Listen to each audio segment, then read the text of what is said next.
राम राम मंडळी, कशा आहात तुम्ही? मस्त आहात ना? मस्त राहा, स्वस्त राहा. आज आहे महाशिवरात्री स्पेशल म्हटलं कुठेतरी दर्शन करायला जावं, तर आम्ही निघालो होतो डगा महादेव हा वर्धेकडे आहे.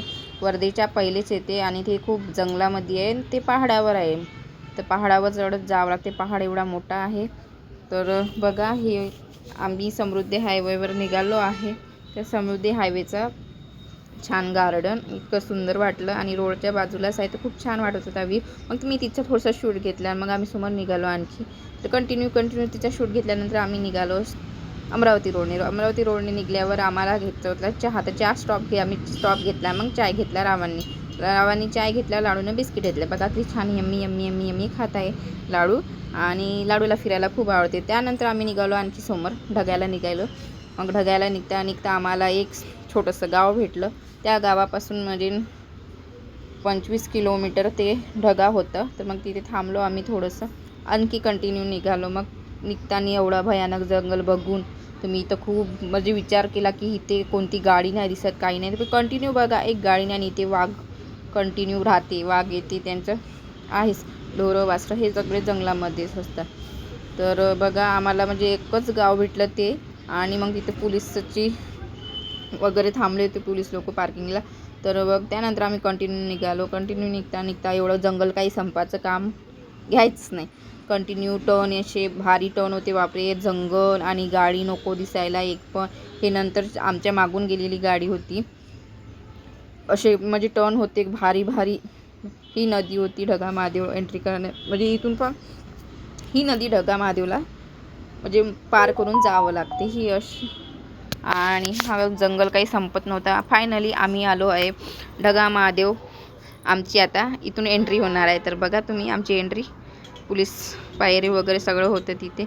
आणि हे सगळे म्हणजे इथे ढगा महादेव म्हटलं तर सगळे खेड्यागावातले लोक, इकडले आजूबाजूचे. आणि तिथे एवढी सुंदर सुविधा केली होती, पाण्याचे टँकर, एस टी महामंडळाची सुद्धा सुविधा होती. आणि हे सगळे लोक गाड्या करून इथे दर्शनाला येते. तर ज्यांनी चढणं होते ते चढते, ज्यांना नाही चढणं होत ते खालूनच दर्शन करतात. तर आम्ही फायनली गाडी ठेवलोय खालीच, कारण की समोर जायला रोड होता, पण तो कच्चा रोड होता आणि गोटे पण खूप होते. तर मग मी म्हटलं रावांना आपण पायीच जाऊ. तर मग फायनली माझा लाडू टुबुक चालायला लागला. त्याआधी सर्वात दर्गा येते. दर्गा आल्यानंतर मग कंटिन्यू चालत गेल्यानंतर छोटीशी यात्रा भरते. आणि पब्लिक बघा तुम्ही, किती सारी पब्लिक आहे. ही नदी आहे, पावसाळ्यामध्ये खूप पाणी राहते. आणि ढोरं म्हणजे सर्वात जास्त प्राणी इथे येते. आणि हे काका भेटले होते आम्हाला. मी म्हटलं यांना विचारा खूप वर आहे का? तर हो म्हणे, वर आहे, लहान लेकरू घेऊन तुम्ही जाऊ नका. काकू पण सांगत होत्या, खूप छान होते स्वभावानं, म्हणजे चांगलं सांगितले की नको जा, लहानसं लेकरू आहे, गर्दी खूप आहे. आणि असं म्हणजे पूर्ण उंचावर पहाडावर चढायचं होतं. आणि बघू शकता तुम्ही किती गर्दी. हे पूर्ण नदी आहे, आता पाणी कमी झालं म्हणजे पाणी आटलं आहे त्याच्यावाला. ही नदी आहे. मग त्या काका आम्हाला सांगत होती इथं दर्शन करावा. खाली बेलपात्रा काहीतरी शिवपिंड आहे, त्याचं साधी दर्शन घ्यावं लागते, त्यानंतर आपण वरती जाऊ शकतो. तर मग तिथं 2-3 मंदिरं होते, विठ्ठल रुक्माईचे, शिवलिंग वगैरे सगळं. माझी लाडू रुसली होती तिला, कारण की वरती जायचं होतं. तर मग आम्ही जायला निघालो समोर तिकडे मंदिराकडे पायी. त्यानंतर आमचे दर्शन वगैरे झालं, नंतर निघालो आम्ही त्याच टी स्टॉपमध्ये आम्ही थांबलो. तर बघा, लाडूला आणखी काहीतरी केक भेटला आहे खायला.